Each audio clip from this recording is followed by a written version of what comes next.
부산이 지금보다 살기 좋은 도시가 되려면 어떻게 해야 될까요?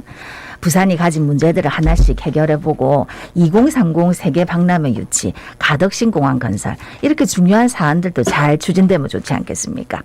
그러려면 많은 사람들이 노력이 필요한데 부산시에서는 부산의 발전을 위해 어떤 노력을 하고 있는지 자세한 이야기 들어보겠습니다. 네, 이성건 부산시 경제부시장 스튜디오에 함께합니다. 어서 오십시오. 어서 오십시오. 네, 반갑습니다. 예, 부시장님 아침에 조금 바쁘실 텐데 네. 자리에 함께해 주셔서 감사드리고요. 일단 부산 시민들께 인사 네, 부탁드리겠습니다. 부산 시민 안녕하십니까? 경제부시장 이성건입니다. 예. 짧게 인사를 해주시네.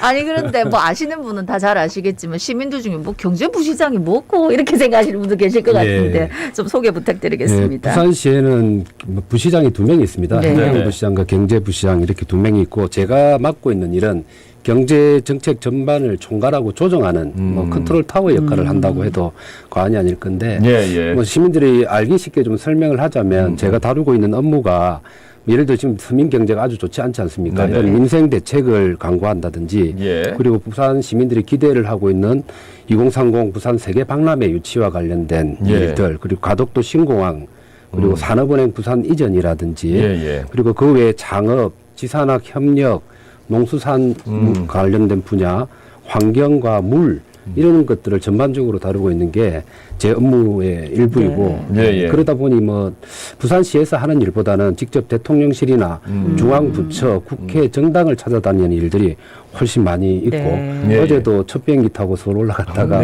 마지막 비행기로 내려왔습니다. 네. 굉장히 좀 바쁜 분인데 일단 지금 2030 부산 월드 엑스포 유치를 위해서 전폭적으로 정말 온 나라가 이제 뛰어야 될 판이에요. 그래서 그것 때문에 아마 서울 다녀오신 게 아닌가라는 네, 맞습니다. 생각이 듭니다만 지금 어느 정도 지금 진행이 됐고 또 부산 시민들은 뭐 어떻게 해야 되는 건지 그런 점들도 좀 구체적으로 좀 듣고 싶어요. 일단 어느 정도 진행됐는가에 대해서는 아마 저 전체 일정을 좀 아시는 게 도움이 될 것 같습니다. 네. 아시다시피 9월 7일 다음 주가 되면은 그 박형준 시장님 직접 그 국제 박람회 기구가 있는 프랑스 파리로 출장을 가는데 개최를 요청했던 도시가 5개 국가인데 네네. 그 중에 러시아와 우크라이나는 전쟁을 하고 있는 네. 상황이라서 어렵다고 봐야 되고 네네네. 그 로마와 그리고 또 저 사우디아라비아 사우디, 또 리야드. 부산이 예. 이렇게 되는데 유치 계획서를 9월 7일 날 제출을 합니다. 자 그렇게 되고 올해 11월 달에 3차 프리젠테이션이 있게 되고 내년 3월이면은 개최 예정지인 부산에 직접 실사단이 나와서 네네. 조사를 벌이게 되고 6월 달에 4차 프리젠테이션 그리고 최종적으로 내년 11월에 그 투표를 170개국이 투표를 해서 결정을 봅니다. 그러니까 지금은 초반전이라고 볼 수가 있습니다. 그리고 그런 상황이고 현재 뭐 러시아가 사우디아라비아가 아무래도 오일머니를 통해 가지고 많은 국가들을 공격적으로 공략을 하고 있는 상황인데 저희들은 또 독자적인 또 능력을 가지고 있기 때문에 그렇게 비관적은 볼 필요는 없고 그 실사단이 3월에 나왔을 때 그 평가 항목 중에 어떤 게 있는가 하면은 엑스포 유치에 대해서 국민적 열망이 얼마만큼 큰가에 대한 평가도 들어가 있습니다. 네네. 그런 측면에 있어서는 우리 부산 시민들 그리고 대한민국 전체의 국민들이 적극적으로 엑스포 유치를 희망하고 또 지지하는 그런 마음들을 가져주신다면 강하게 어필이 되지 않을까 생각을 합니다. 내년 3월에 이제 실사단이 올 거예요? 예정입니다. 일주일 기간 정도 오게 되고 서울에서 한 이틀 정도고 나머지는 한 4일 정도는 부산에서 일정을 가지게 됩니다. 네. 사실 이제 우리가 부산 엑스포 이제 유치 관련해서 얘기할 때 가덕 신공항 문제를 제일 이게 좀 선제적으로 해결이 돼야 된다고 했는데 지금 어떻게 되는 겁니까? 네, 가덕도 신공항은 일단은 불가역적으로 그러니까 가덕도 신공항 자체를 중앙정부가 다시 포기를 하거나 뭐 하지 않을 가능성은 없는 상태라고 보시면 되고 불가능이죠. 불가능. 그래서 무조건 합니다. 그러나 우리 부산시의 입장에 봤을 때는 2030의 엑스포가 유치가 되면 그 이전에 개항이 되어야만이 많은 외국에서 오는 분들이 편하게 들어올 수가 있지 않겠습니까? 그런 상황이기 때문에 저희가 국토부하고 협의를 해서 2030 이전에 어쨌든 개항이 될 수 있도록 그 노력을 한다 이렇게 얘기가 되어 있고 구체적인 그 방안으로서는 행정적인 절차를 최대한 단축시키기 위해서 국토부하고 협의를 하고 있습니다. 예를 들어서 뭐 용역을 발주를 할 때 시공사까지 같이 한다든지 아니면 그 지역에 있는 그 보상 문제가 걸리게 되고 환경 문제라든지 다양한 반발도 있을 수 있는데 네. 이것을 행정적인 절차 안에서 하나씩 묶어가지고 패스트 트랙으로 진행하려고 하는 방법을 통해서 행정 절차를 좀 빨리 하게 하고 네네. 그다음에 시공을 할 때 있어서도 지금 국토부가 내어놓았던 안은 2033년 빠르면 2033년 개항이 가능하다고 했는데 네네. 그걸 단축하기 위해서 신공법을 도입을 한다든지 아니면 또 부산시가 주장을 하고 있는 플로팅. 플로팅 네. 공항이죠. 부유식으로 네네. 공항을 만드는 것까지 이번에 그 기본 설계 그 기본 계획을 짤 때 네네. 같이 논의하기로 얘기가 되어 있는 상황입니다. 네. 그러니까 기본 설계를 짤 때 같이 논의하기로 한 건데 네. 거기에 이게 방점이 찍힌 건 아니고 이제 일단 용역 중이니까요. 네, 그렇죠. 그 그쵸? 용역 안에 어. 아예 검토 대상에서 제외되어 버리게 되면 예. 국토부가 내어놨던 사타 안대로 갈 수밖에 없는데 예. 플로팅 공법이라든지 그 외에 매립하는 방법에 있어서 좀 단축하는 방안에 대한 검토 그리고 사타에서 내어놨던 해상 그 고립된 형태의 해상 그 도시 그 공항에서 네네. 육지부에 조금 더 붙이는 그런 방안까지 다 검토를 하는 걸로 일단 얘기가 되어 있는 상태고 예. 이것을 담보하기 위해서 국토부와 부산시 간의 협의체를 구성하는 걸로까지 얘기가 되어 있는 상황입니다. 근데 저는 네. 이제 9월 7일에 당장 유치계획서 내는데 여기에 가덕신공항 조기 개항 이런 것들이 좀 담겨 있습니다. 담겨 있어요. 예, 그렇죠. 예, 그러니까 2030년 그 월드 엑스포가 개최되기 전까지 네네. 가덕신공항을 지금 추진 중인데 그것이 최대한 그 개항이 될 수 있도록 노력한다라는 항목이 단계가 있습니다. 네네네. 아니 이제 2030 부산 엑스포 얘기가 나온 김에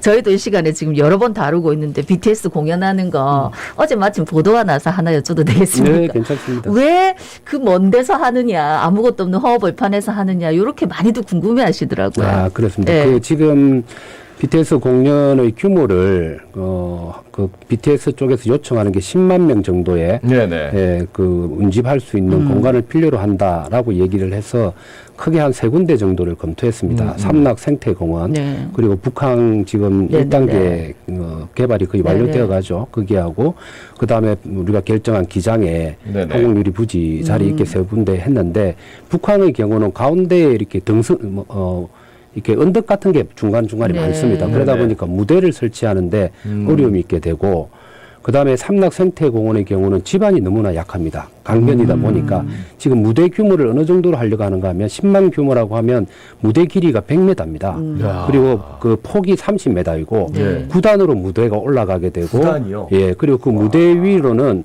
조명을 쏘기 위해서 철골 구조물들이 다 올라가게 됩니다. 그 이 무게는 일반 사람들이 상상을 초월할 정도의 무게가 되는 거고 그래서 유력하게 삼락생태공원이 검토가 되다가 지질학자라든지 이런 분을 불러서 조사를 다 해봤습니다. 그래서 이거는 위험합니다. 절대 안 됩니다.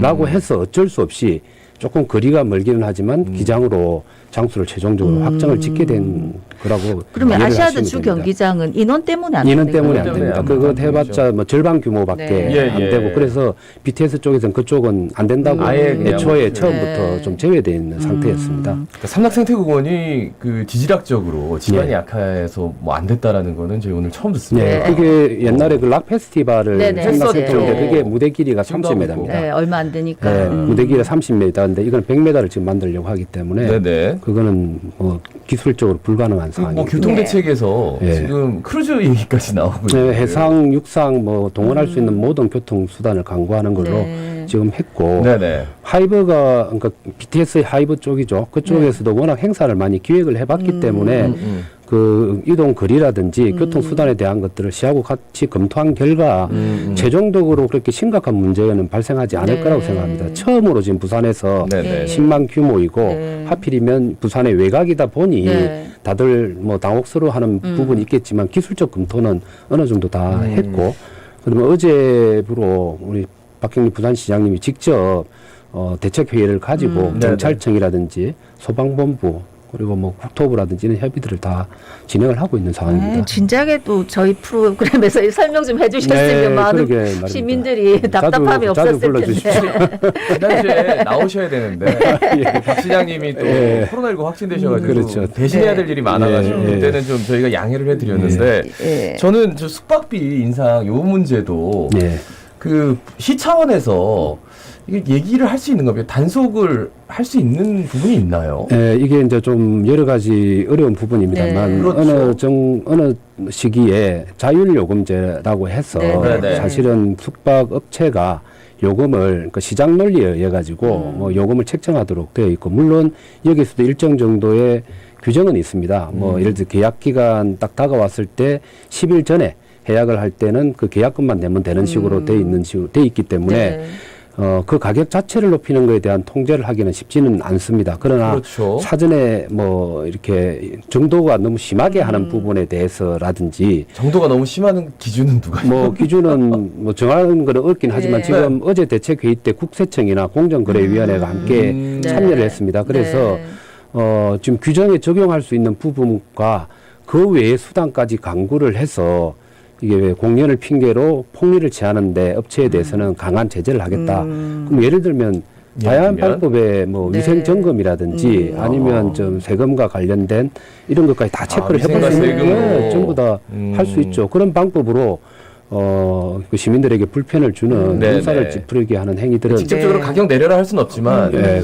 그렇게 폭리를 취하면은 뭐 세금 조사 들어갈 수도 있다. 네, 맞습니다. 내지는 네. 뭐 위생점검 위생점검을 할수 있죠. 한번 네. 할 수 있다. 야, 여쭐 게 많은데.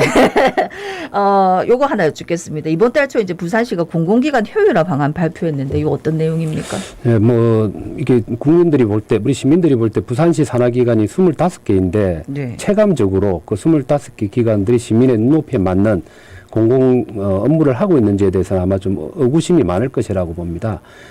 대표적으로 부산은 뭐 330만 도시에 네네. 산하기관이 25개거든요. 네. 서울은 1000만 도시인데 26개입니다. 네네. 그러니까 서울시보다 인구 대비 거의 한 2배 이상의 많은 산하기관을 가지고 있고 경기도는 인구가 1300만에 산하기관의 직원 수가 한 7000명 정도입니다. 근데 우리는 9,000명이 넘습니다. 네네. 그래서 인구 대비 직원 숫자도 경기도에 비하면 뭐 엄청나게 많은 거죠. 그런 그 정도의 많은 산하기관 수와 직원 수를 가지고 있는데 얼마만큼 효율적으로 네네. 시민들한테 서비스를 하고 있느냐에 대해서는 의구심이 있기 때문에 산하기관을 기능이 중복된 곳들은 좀 통합을 좀 시키고 그리고 시대적으로 새로운 기구가 필요할 경우 예를 들어서 창업을 활성화하기 위한 전담 기구를 각자 분산되어 있던 각 네네. 기관에 분산되어 있던 기능들을 한 군데 모아서 진행을 한다든지 또 혹은 그러니까 창업청을 만드는 것입니다. 네네네. 그리고 또 연구 기능들이 좀 분산되어 있습니다. 부산발전연구원이 있고 네. 그리고 복지개발원의 연구 기능이 또 떨어져 있고 여성가족개발원에도 연구원이 분산이 되어 있는데 연구 기능을 모아서 융복합적인 연구 성과를 내도록 한다든지 뭐 그런 것도 있고 그리고 국제교류재단이 있고 네네. 또 부산영어방송재단이라는 네. 곳이 있습니다. 둘 다 결국은 글로벌 허브 도시를 지향을 하고 있는데 분산이 돼 있는데 이런 것들을 하나로 모아서 시너지 효과를 가진다든지 뭐 이런 방향으로 산하기관을 좀 기능 재편을 하고 있는 중입니다.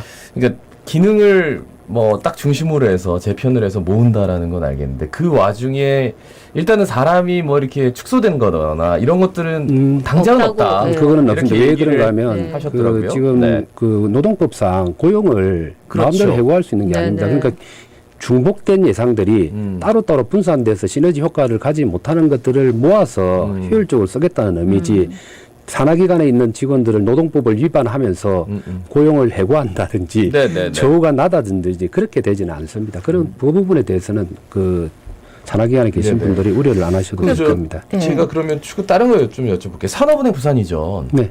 요거에 대해서는 그 사실 윤석열 대통령 후보 시절에 정말 굉장히 이슈가 됐었는데 오히려 지금은 조금 이슈에서 전면에 나서는 이슈가 아니라 조금 사라진 것 같아가지고요. 여기에 대해서 지금 시에서 어떻게 대응하고 있는지. 아니 궁금해요. 그거는 제가 어제 서울 출장을 갔다 온 것도 네, 그 네. 산업은행 부산 이전 때문에 대통령실을 다녀온 거고 네, 국회 네. 쪽도 접촉을 했습니다.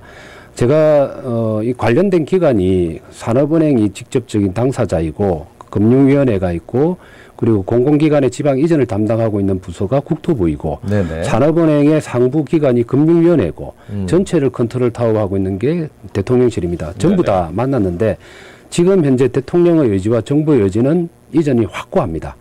문제는 뭔가 하면은 내부에서 반발, 노조라든지 직원들이 산업은행 네네. 직원들이 부산으로 가기 싫다.